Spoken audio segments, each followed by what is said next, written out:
Fresh Talks Global Vision. We are here with another expert. I feel like it's so crazy these days. There's so many good people out there talking about what they do with their clients, how they get out there in their podcasts, what their vision is in, I say, changing, adjusting, motivating people to live in a different space. And it inspires me so much.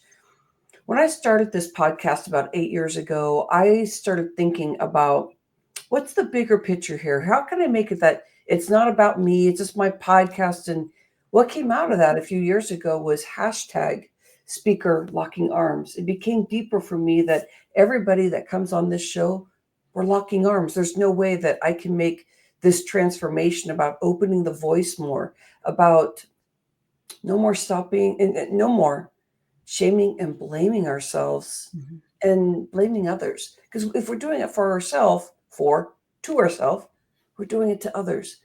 So I welcome in Barbie Moreno today so that we can really just open it up about, like wounds and wisdom and really create a space that feels, I love talking about safety.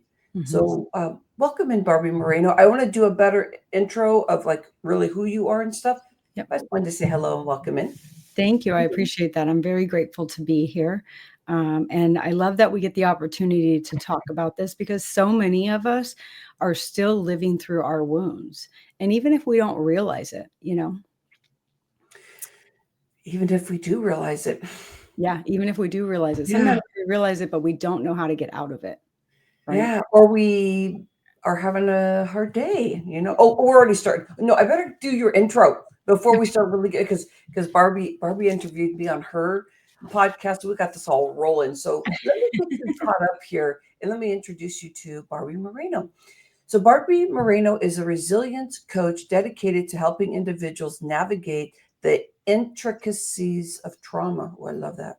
Understand the science behind the responses and find pathways to healing.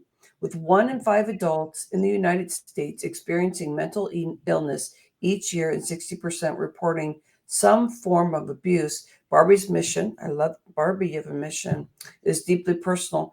Having faced her own struggles, she is on a journey to change the way we approach healing. Mm. And so there's more here. You do a lot here. I love that you are speaking about mental illness and that percentage is, 1 to 5 in adults are experiencing mental illness. Barbie, I feel like that is like such an old stat. It just seems like after COVID, like 5 years ago, whatever it was, things and abuse and everything is just escalating right now. I'm so Yeah, glad you're here. thank you. And it is like a low number, right? Because 1 in 5 is a low number. I'd actually put it at like 3 in 5 if I had to give it. But when you look up the stats, that's what it gives. So I have to give valid information for where that comes from. But from my own experience, from who I talk to, so many people they were either abused or have suffered experiences that have really stuck with them. And it can be as small as being bullied in school. Maybe you had a great family, but you were bullied in school or your teacher said that you're not smart or whatever the case may be. And that will stick with you and change the way that you show up in the world. I feel that. It's interesting. The little thing I'm thinking about right now is just, like you can portray being smart, like you just do these things, like you in general. And, but somehow in your mind, you're still hearing this Yeah. that you're really telling yourself that I'm not very smart. Any of those words that can come up that are very abusive in our brain. You know what I really enjoyed what I'm getting to know about you is I want you to go in any direction with this, but I love that you speak about the energy in the body and talking about like how you do nomadic movement and how we don't have to be just stuck and stagnant when we're feeling tired, that there's actually gentle other ways to move, probably our mindset that connects with that also because you're also doing reiki and there's other things that you are connected with. But I love that you talk about this gentleness, like this love on our body. And that's a wonderful space to work in when we talk about how many people are feeling abused or more people abusing themselves. Right. And so it's somatic movement. And the beautiful part about somatic movement is it doesn't include talking because so Mm, many people have a hard time expressing their emotions and their feelings with words. yeah. Somatic movement helps you release those emotions that are stuck, and we often don't even know that they're stuck, right? Without the use of words, because it's very hard to put in words what we're feeling. Oftentimes, especially for males, women generally tend to be more in touch with what they feel. But it's very hard to put into words. And also, I feel like when we put things into words, sometimes we might feel like we're complaining or that we're being a victim, although that's not accurate, but it is what we feel. And I know that you also work within the body and understand that the body is connected to the mind and the brain and the Mhm. neural pathways and all of those different things. And so we have to heal the body if we want to heal our mind. Mm. I know the body carries all the energy of what's going on in the mind, and we are known to say 60,000, 70, even less than that, maybe, words to ourselves every day, and 80% in general is known to be Negative. negative, Yep. and then 90% of that just keeps cycling over and over. So it's somatic, not nomadic. I Yes. I Somatic. got that. Yeah, but so then the somatic, if we go down that route, and I want to hear a story about you so I understand more about, where did you start with to really go in deep and say, these are my tools, this is what I'm going to be using. But with the somatic movement, there must be so many things of, since it's not talking, Right. there must be some, is there a brain connection with that too? So as you're flowing and you're releasing, it actually can heal the patterns in the mind. Like how does that connect So with it's the all, I mean, you have to combine methods, right? Because movement's a beautiful and it helps release the emotion and it helps calm down the brain and it retrains the way that the brain deals with things. But you also, breath work is beautiful, right? So doing breath work is amazing. And you have to sit there and do the work. So you need to figure out what patterns continue in my life and why. And that's when we go into, people oftentimes try to say, like, I'm going to forget the past and da da da da da. But the past does shape who you are. And the people who tend to work all of the time and they're overachievers oftentimes felt in their childhood that they weren't worthy or they had to earn attention. Right. And so knowing that helps you understand that, maybe I don't need to overwork and prove myself all the time. I'm doing that because I felt like I had to do that when I was younger in order to earn love. And those are all neural pathways in your brain that are ingrained in your brain. So as you do the work, you're creating new neural pathways. It's like walking a path in grass. So your regular path is like if you're walking in grass and you're always walking that path, then what happens? The path becomes just that, right? But if you train if you change the way that your brain is, you're creating a new path. And initially, it's hard to get through that grass. But as you continue to do the work, the grass then settles down and it creates that pathway and it becomes normal for you. Yeah.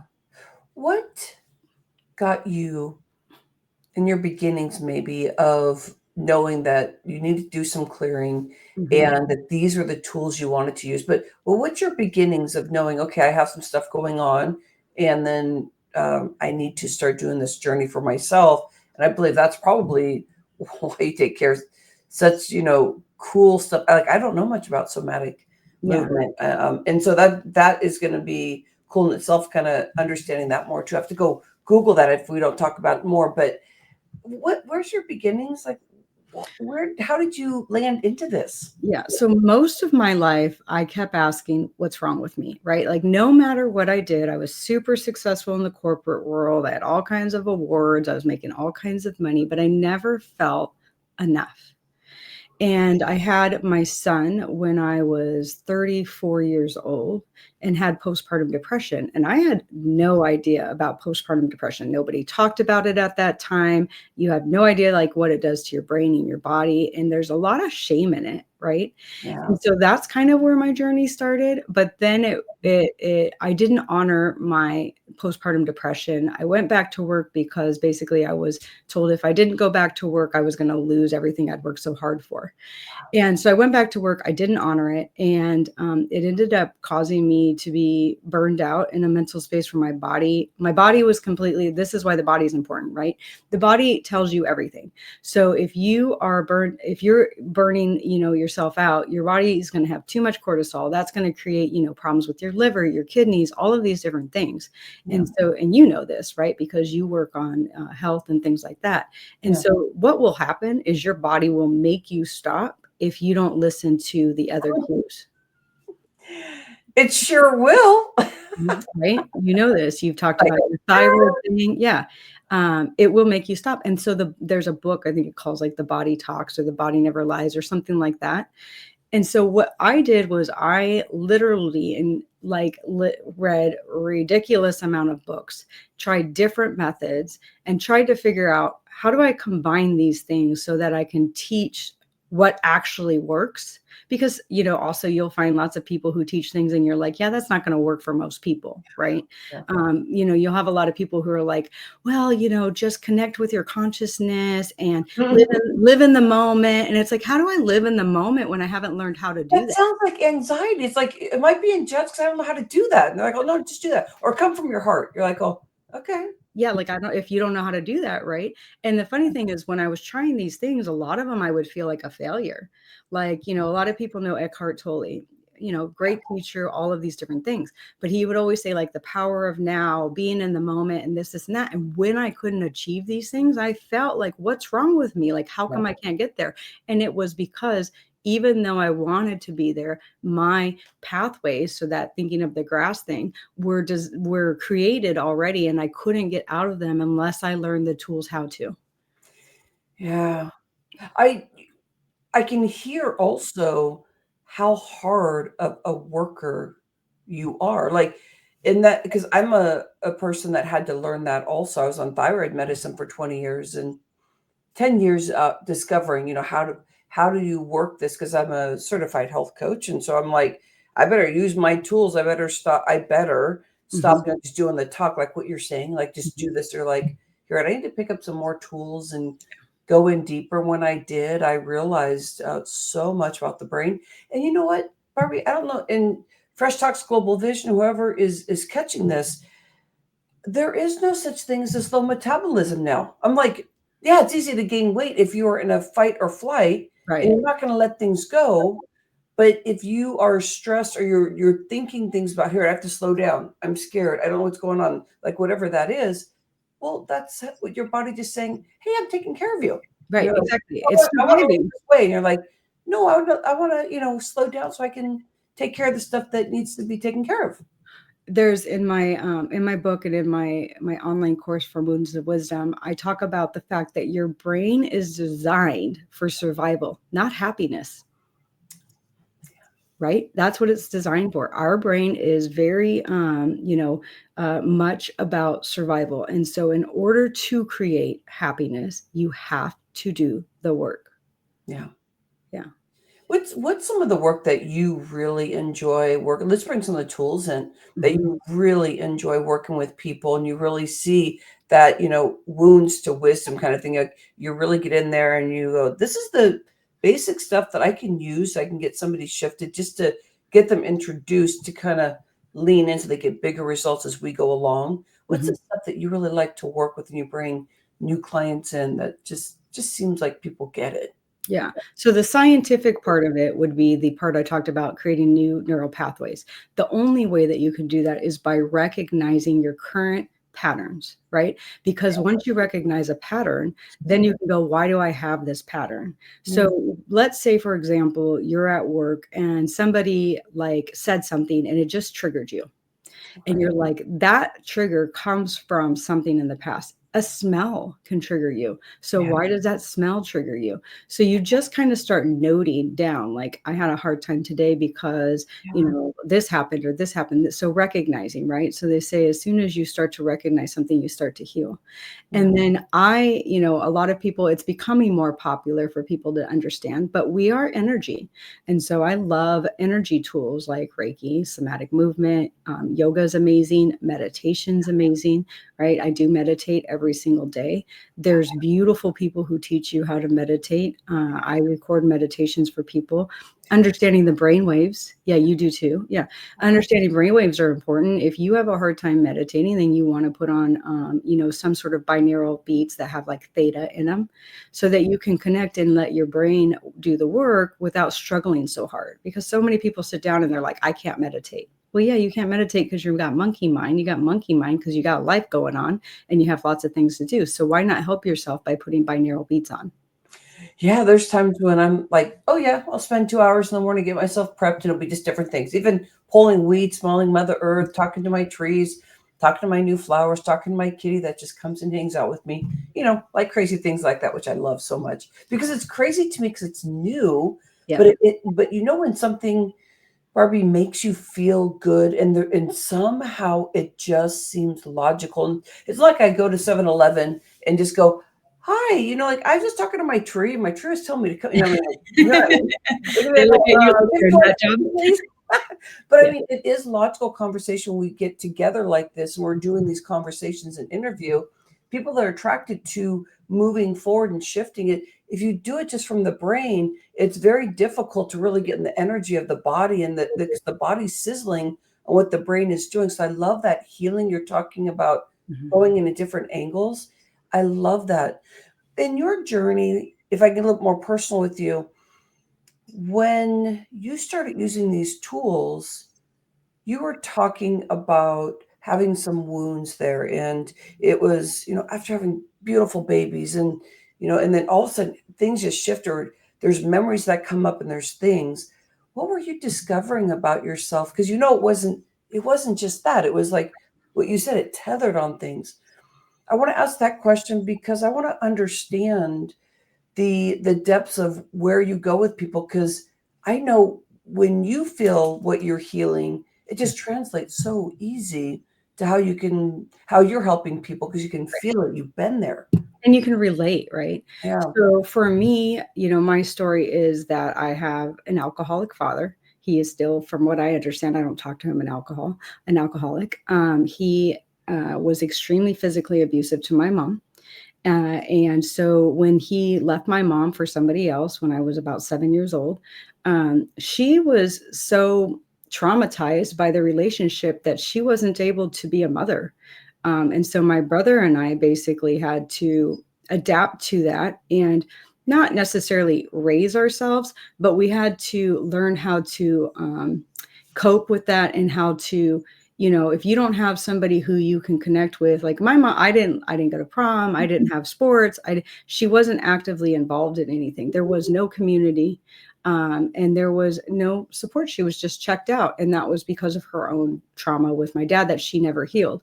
So for me, I didn't want to carry that over to my children. I wanted to be there for them, and so they would be my driving factor, to be honest with you. Yeah. I wanted to be a parent that showed up for them and didn't carry over the wounds that I had. And I feel like that we all need something that drives us. This is so cool that you're talking about the kids because I get to see my kids, one of my kids tonight, and another kid tomorrow. And our kids, if we are ready and can hear that we actually can change, because some people that believe they really can't change, they're just in their cycle. So I know we're only talking to people that really can see, like, how can I change and shift more? My kids made such a big difference. It happened when my son was in kindergarten.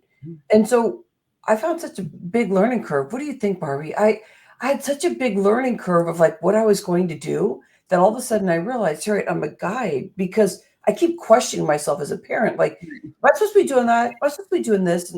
But then it felt really good when I saw and heard them, and I knew they were smarter than what I could say. They're just a kid. Right. So I got in there and I felt like that's when I really started gaining weight because I was learning, through my thyroid healing journey 10 years ago and plus.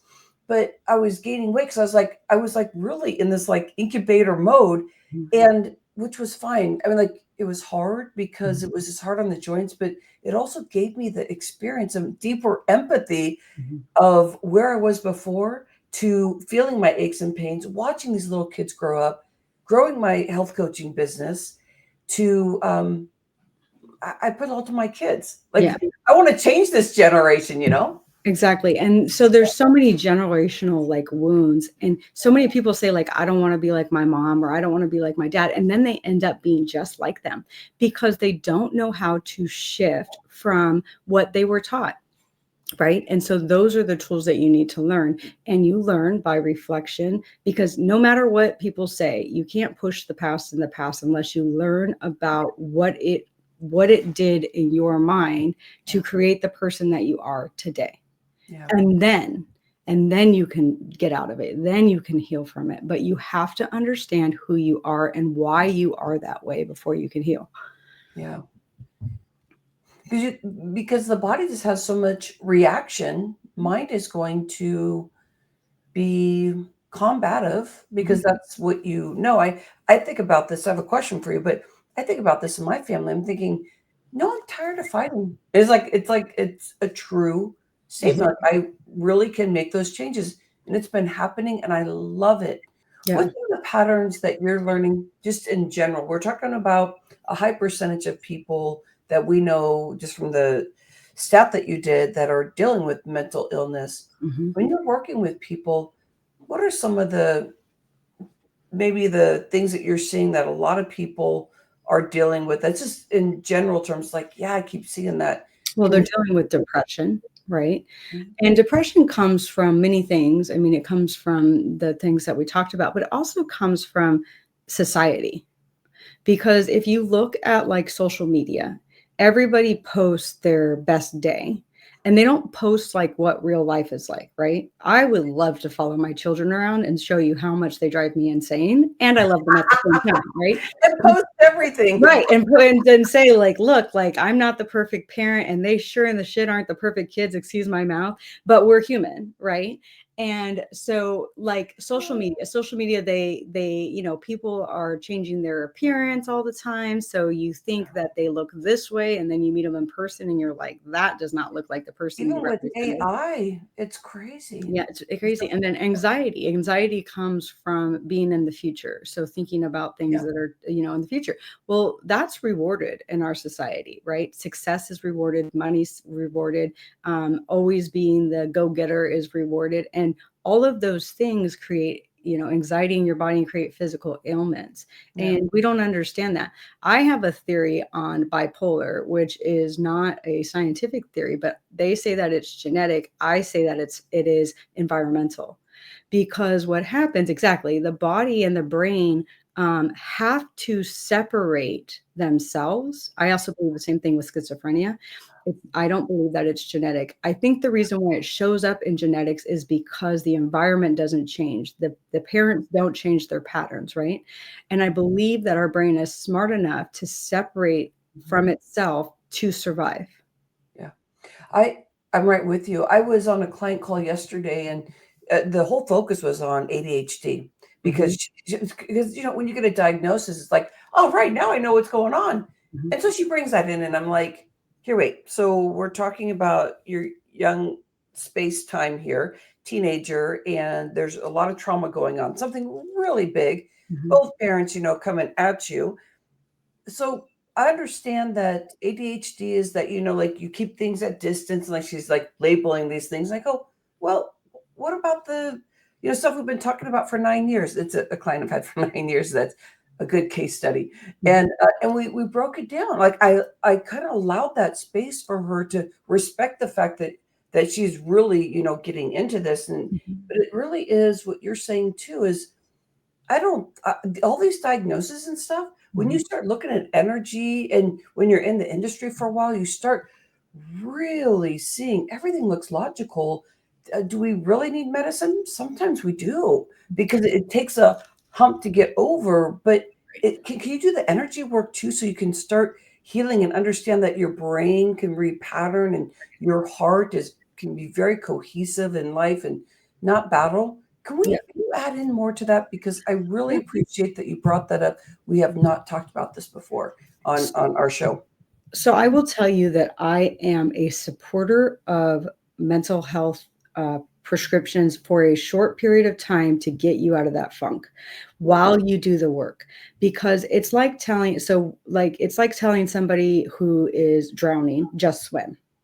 Well, no, well, of course, just swim, but if I'm drowning, I'm in panic mode, right? Yeah. And so I really truly believe that there is a place for some, not all, because they want to medicate everybody so much, but I do believe that there's a place when you cannot get out of the hole that you're in, that you can use those as tools temporarily. You know, you can't, if you're in such a bad depression that you can't get out of bed, Yeah. then, you know, those medications do change the way that the brain works so that you can get motivated and do the healing work. Don't use them as a crutch forever, but use them as a tool to help you get out of that space. And there's a lot of people who will say, like, I don't believe in medications and stuff like that. Now, I don't believe in over medicating people. I don't think that you should be on stuff for the rest of your life. But I do think that if you're drowning, you can't just swim. Hey, there's something special about Western medicine and certain things, and also science and all that kind of stuff. So I definitely love to honor that kind of stuff. When a quick story, and I want to focus the remaining part on you because of this, we do not talk about this enough. What we're learning when we're working with people, and some of it is like a no-no because some people really don't have these enough of these conversations going on. Right. But I know the reason why I got off of medicine, because everybody was telling me to get back on, gaining weight, just looking like a different person, not having much energy, working out since I was 14, high energy, but the high energy was my adrenaline and nonstop wanting to go. Right. And so there was a misinterpretation when I slowed down. The What really got me thinking about this, Barbie, is when I started looking at my personal timeline, I was just like, oh, these events that happened in my life, and not like poor me. I'm like going into the structure of it. And then I said, okay, so what happened there? And I started looking, since as a health coach, I started looking at those points and going, okay, this is when my belly started bloating. This is when this, and Right. all of a sudden, I was like, why am I on medicine? Because I look so good sometimes and things are going great. There's nothing going on for me. Everything is just great. And then I was like, okay, it's time for me to go in deeper because when I got at 29, there were big, big, beautiful things going on, but I didn't believe in myself. Yeah. And it slowed my body down on the outside. Everything looked perfect, but I was breaking out in hives and I didn't know how to explain it to people because when I looked outside, I didn't understand why I had anxiety when I had the love of my life and a job that I kept telling myself I wasn't smart. Mhm. All of that is part of everybody's personal journey. How Right. can we look at that so then we can tether those things on? Please share more. And I want to also know how people can connect with what you're doing. So if you can go in there, just add some more there and share with what you've been doing and how we can connect with you. Thank you. So to go with that, so hives, yeah, huge warning sign, right? Again, our body tells us what's going on in our life, and it's not always what's going on in our life physically. It's usually emotionally, right?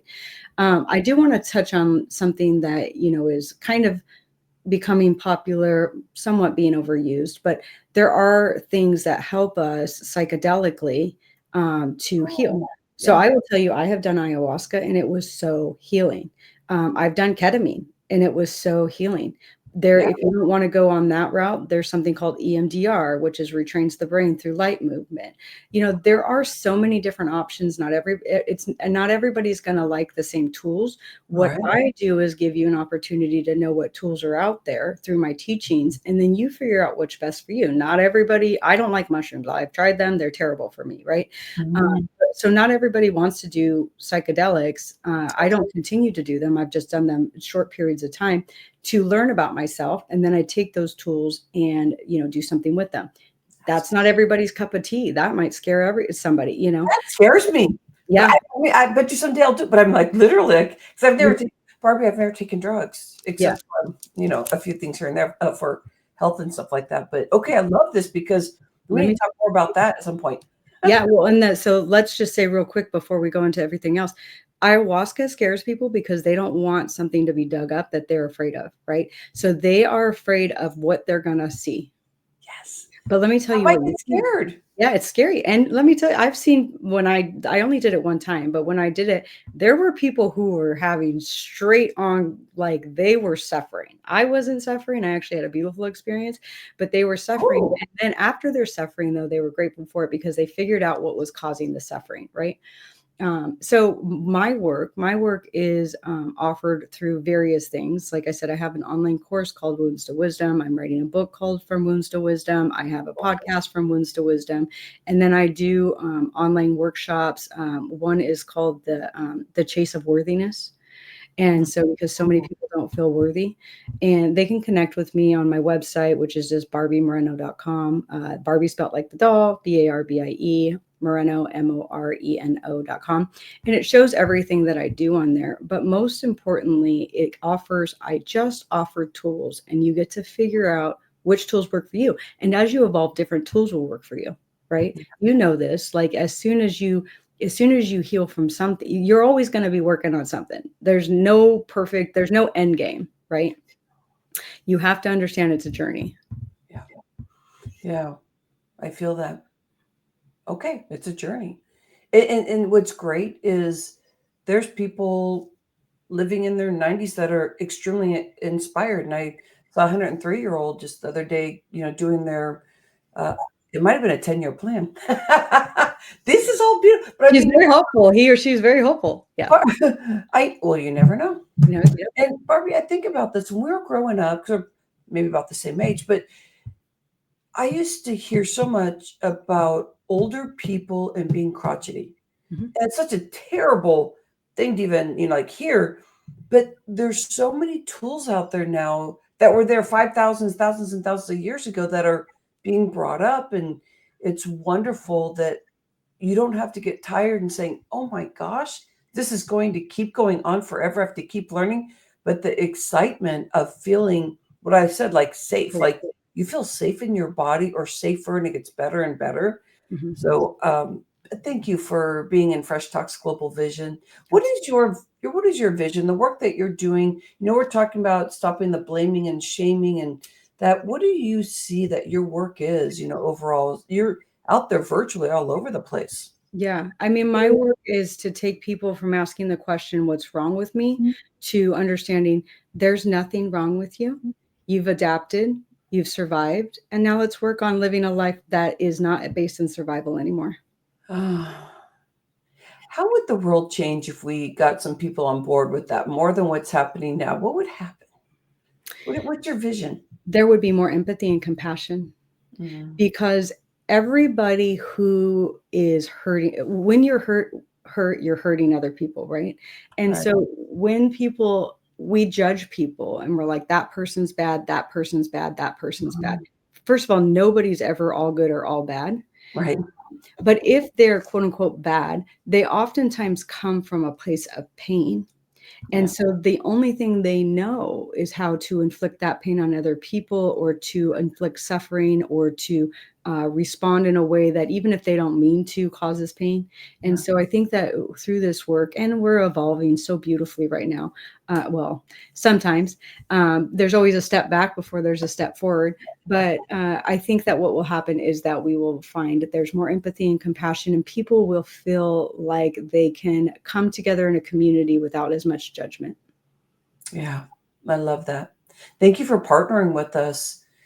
I wake up every day just in like a vibration of the possibilities. I watch the sunrise, watch the sunset, get the pineal gland and the pituitary gland all just focused in on like releasing, no control, love, all those things that I am working for every day. And it sounds like you are too, and many other things because we know that we can get better and better and better. There's nothing wrong with us. It's just the forward movement feels really good.